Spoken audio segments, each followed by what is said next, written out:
నమస్తే. నా పేరు తీయగూరు సీతారామరెడ్డి. ధర్మజ్యోత్స్న ప్రసారాలకు స్వాగతం, సుస్వాగతం. ఈరోజు ఒక చిన్న కథతో ఈ ప్రసారాన్ని ప్రారంభిద్దాం. ఒక బ్రాహ్మణుడు సంతకెళ్ళాడు. ఒక చిన్న మేకపిల్లని కొనుక్కున్నాడు. సంకలో పెట్టుకొని ఇంటికి బయలుదేరాడు. నలుగురు దొంగలు ఇది చూసి ఆ మేకపిల్లని కాజేయాలనుకున్నాడు. పథకం ప్రకారం మొదటి దొంగ ఆ బ్రాహ్మణుని సమీపించి, ఇదేందయ్యా పిచ్చి బ్రాహ్మడా, చూడబోతే ఉత్తమ బ్రాహ్మణులాగా కనపడుతున్నావు, కుక్కపిల్లని ఇంటికి తీసుకెళ్తున్నావేంటి అని అడిగాడు. అయ్యో, నేను ఇది కుక్కపిల్ల కాదు, ఇది మేకపిల్ల, దీన్ని నేను కొనుక్కొని తీసుకెళ్తున్నాను అని చెప్పాడు.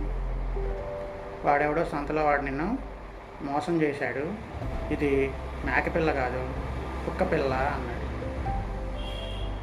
అని మెల్లిగా అతనితో వాడు ప్రయాణం చేసి అక్కడి నుంచి జారుకున్నాడు.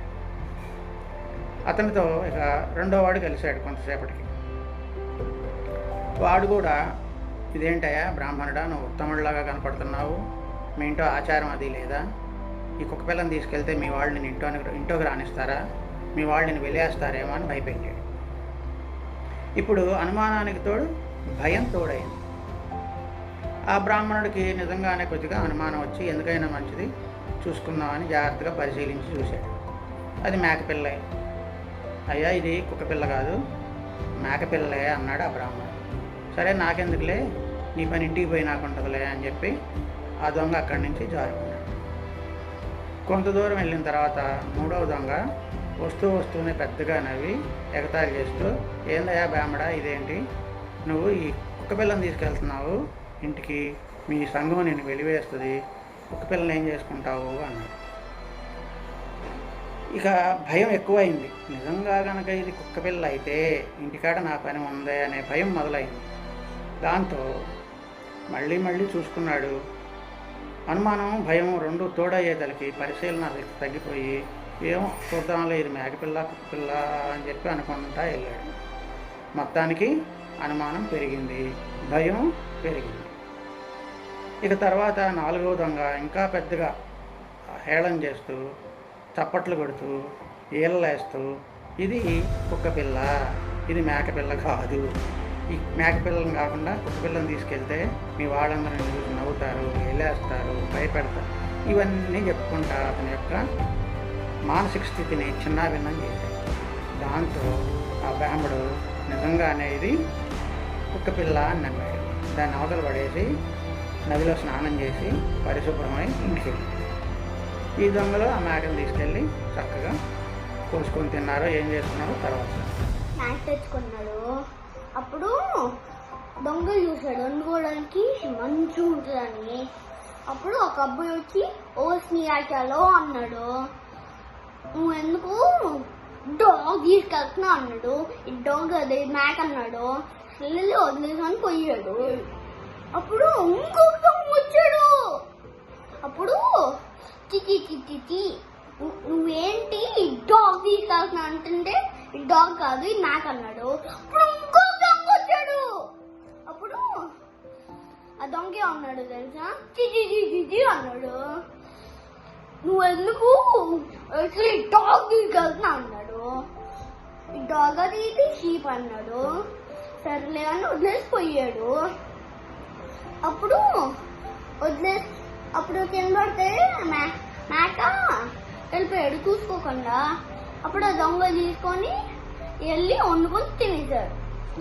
అయితే ఈ కథను ఎందుకు ప్రస్తావించానంటే, చెప్పగా అబద్ధాలు నిజాలు అనిపిస్తాయి. ఒకసారి బుద్ధ భగవానుణ్ణి సంగారవుడు అనుకుంటాను, పేరు సరిగ్గా నాకు గుర్తులేదు, ఒక ప్రశ్న అడిగాడు. మా ఊరు ఎందరో వస్తుంటారు, ఎందరో మహానుభావులు వస్తుంటారు, ఏదో చెప్తుంటారు, వారి సిద్ధాంతాలు చెప్తుంటారు, వారి అనుభవాలు చెప్తూ ఉంటారు, మంచి మాటలు చెప్తూ ఉంటారు. అయితే వాటిలో ఏది సత్యమని మేము నమ్మాలి అని అడిగాడు. అప్పుడు భగవానుడు ఒక మాట చెప్పాడు, మీ అనుభవానికి, మనశ్శరీరాల అనుభవానికి వచ్చిందే సత్యమని నమ్మండి. వాళ్ళు చెప్పిన వాటిని నమ్మినా నమ్మకపోయినా అవి మీకు అనుభూతికి రాందే మీ దుఃఖాన్ని దూరం చేయలేవు. వాళ్ళు చెప్పే సత్యాలైనా అవి మీకు అనుభవానికి రాకపోతే మీ దుఃఖాన్ని దూరం చేయలేవు. అసత్యాలైతే అవి అసత్యాలుగానే ఉండిపోతాయి. వాటిని నమ్మితే మీరు ప్రమాదంలో పడతారు. కాబట్టి ఇప్పుడు కూడా ఈ లోకంలో ఎన్నో ఎన్నో ప్రవచనాలు ఎన్నో జరుగుతూ ఉంటాయి, మీ ముందుకు వస్తూ ఉంటాయి. యూట్యూబ్ ద్వారా కూడా వస్తున్నాయి. సమావేశాల్లోనూ, సభల్లోనూ, ధార్మిక కార్యక్రమాల్లోనూ ఎన్నో జరుగుతూ ఉంటాయి. ఎన్నో సిద్ధాంతాలు మీ ముందుకు వస్తుంటాయి. ఎన్నో ధర్మ ప్రవచనాలు వస్తూ ఉంటాయి. పురాణాలు అవి వస్తుంటాయి, వేదాలు అవి వస్తుంటాయి, గీతలు అవి వస్తుంటాయి. అలాగే బౌద్ధులు అవి వస్తుంటాయి. ఎన్నో వస్తుంటాయి. వచ్చేవన్నీ సత్యాలు అసత్యాలు మన యొక్క చిన్ని మెదడుకి ఎలా తెలుస్తుంది? మన మెదడు ఎంత, మన యొక్క మేధస్సు ఎంత? కాబట్టి దేన్ని నమ్మాలి నమ్మకూడదు అనేది ముఖ్యం కాదు. ముందు ఏది అనుభూతికి వస్తే మన దుఃఖం తీరుతుంది, మన దుఃఖ నివారణ ఉపాయం ఏంటి అనేది జాగ్రత్తగా ఆలోచించాలన్నమాట.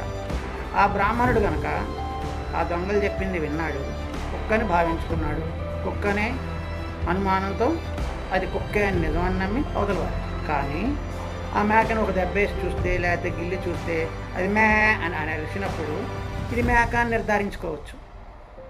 ఆ పరిశీలన జ్ఞానం అతనిలో లోపించింది కాబట్టి మేకను పోగొట్టుకున్నాడు.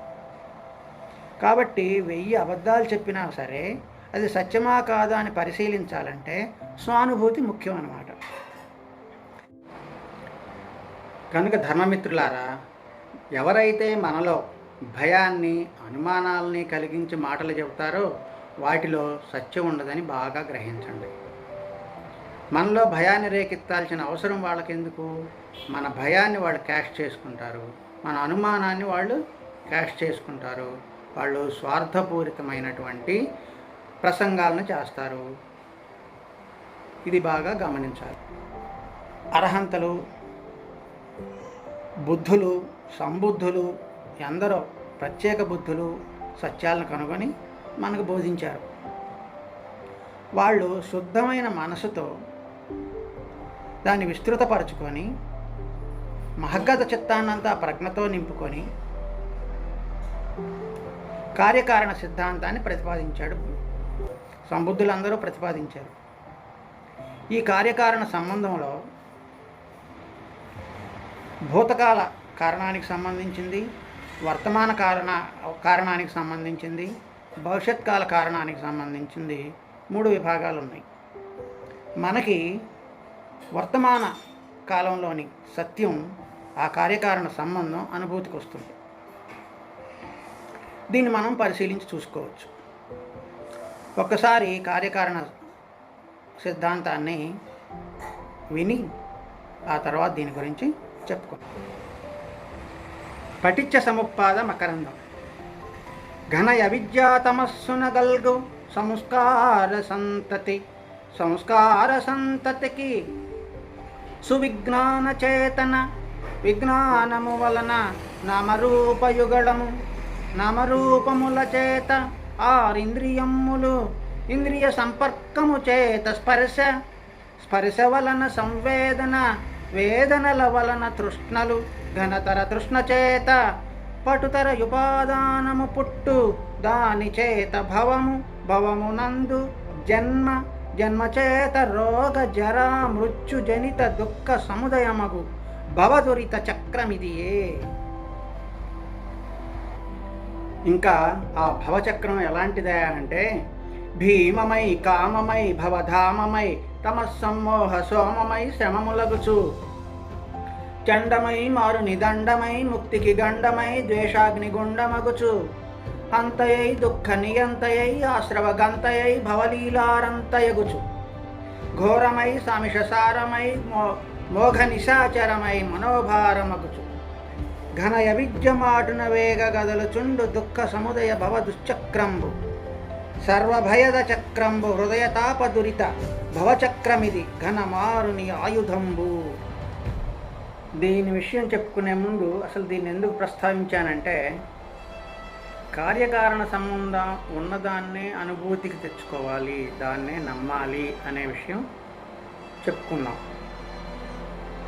అయితే కారణం మన చిన్న మనసుకి అందదు కనుక ఆ కారణాన్ని పెద్దలు చెప్పిన, అంటే భగవానుడు స్వయం అనుభూతితో చెప్పిన దాన్ని మనం అనుభూతికి తెచ్చుకున్నప్పుడు మాత్రమే నమ్మాలి. బుద్ధుడు చెప్పినంత మాత్రాన నమ్మొద్దు అంటాడు ఆయన. ఇది ఆయన యొక్క ప్రత్యేకత, ఆయన యొక్క నిజాయితీ అన్నమాట. చెప్పగా కార్యకారణాలకు నిలవని ఎన్నో ప్రవచనాలు కూడా నిజమనిపిస్తాయి. అయితే ఆ కారణం మన మనస్సుకు అందకపోయినంత మాత్రాన సత్యం కాదు అనుకోకూడదు. మన మనసు శుద్ధంగా లేదు, మనం ఎన్నో లేబులను అతికించుకొని ఉంటాము. మన ప్రజ్ఞ కాన్షియస్ మైండ్ మట్టుకే ఉంటుంది. ఆ ప్రజ్ఞ బుద్ధుని భాషలో చెప్పుకోవాలంటే మన ప్రజ్ఞ పరిత్త చిత్తవు ప్రజ్ఞ మాత్రమే, పై ప్రజ్ఞ మాత్రమే. అయితే అది నిజంగా అసలైన ప్రజ్ఞ కాదు, భావనామయ ప్రజ్ఞ కాదు. సంబుద్ధులు బుద్ధులు తమ బోధి జ్ఞానంతో, తమ భావనామయ ప్రజ్ఞతో ప్రతిచ్ఛ సముపాదాన్ని ప్రతిపాదించారు. ఇది 3 భాగాలుగా ఉంటుంది. మొదటిది భూతకాలానికి సంబంధించింది, 2 వర్తమానానికి సంబంధించింది, 3 భవిష్యత్ కాలానికి సంబంధించింది. మనకి వర్తమాన కాలంలోది ముఖ్యమైంది, మనందరం అనుభూతితో తెలుసుకోదగింది. ఇది సత్యమని తెలిస్తే మెల్లిగా మన మనసు శుద్ధమయ్యే కొలది భూతకాలంలో ఉన్న ప్రతిచ్ఛ సిద్ధాంతము, భవిష్యత్ కాలంలో ఉన్న ప్రతిచ్ఛ సిద్ధాంతం కూడా మనకు అనుభూతికి వస్తాయి. అప్పటిదాకా మనం వర్తమాన ప్రతిచ్ఛ సముపాదాన్ని పరిశీలించి రుచి చూసి తెలుసుకోవచ్చు. అందరికీ ఇంద్రియాలు ఉన్నాయి. ఇంద్రియాలంటే కన్ను, ముక్కు, చెవి, నాలుక, చర్మము, మనసు, ఇలాంటి ఇంద్రియాలు ఉన్నాయి. ఇంద్రియాలకి ఈ లోకంతో స్పర్శ జరిగిద్ది. స్పర్శ జరిగినప్పుడు ఈ మనశ్శరీరాలలో సంవేదనలు జనిస్తాయి. ఆ ఫీలింగ్స్ అంటారు వాటిని. ఆ స్పర్శల వల్ల మనకు కలిగేటువంటి అనుభూతి ఒక ప్రవాహంలాగా మన శరీరంలో జరుగుతుంది. వాటిని సంవేదనలు అంటాము. అవి జనిస్తాయి. వాటి వల్ల తృష్ణ పుడుతుంది. తృష్ణ వల్ల అంటిపెట్టుకునేటువంటి ఉపాదానం కలుగుతుంది. ఆ ఉపాదానం వల్ల భవం ఏర్పడుతుంది. ఇంతవరకు దీన్ని వర్తమాన కాలపు పటిచ్ఛ సముపాదపు గొలుసు అంటారు. ఇది సత్యమని ప్రతివాడు తెలుసుకోవచ్చు. ఈ సత్యంలో సాగిపోతూ మనం వినేదాన్ని, కనేదాన్ని నమ్మాలా వద్దా అని మనం నిర్ణయించుకుంటూ ముందుకు సాగిపోవచ్చు. ధర్మమిత్రులారా, ఈ విధంగా కార్యకారణ అనుభవంతో ముందుకు సాగుతారని ఆశిస్తూ, ఈ కార్యక్రమం మీకు నచ్చితే లైక్ చేయండి, సబ్స్క్రైబ్ చేయండి, మీ సన్నిహితులకు షేర్ చేయండి. భవతు సర్వమంగళం, భవతు సర్వమంగళం, భవతు సర్వమంగళం.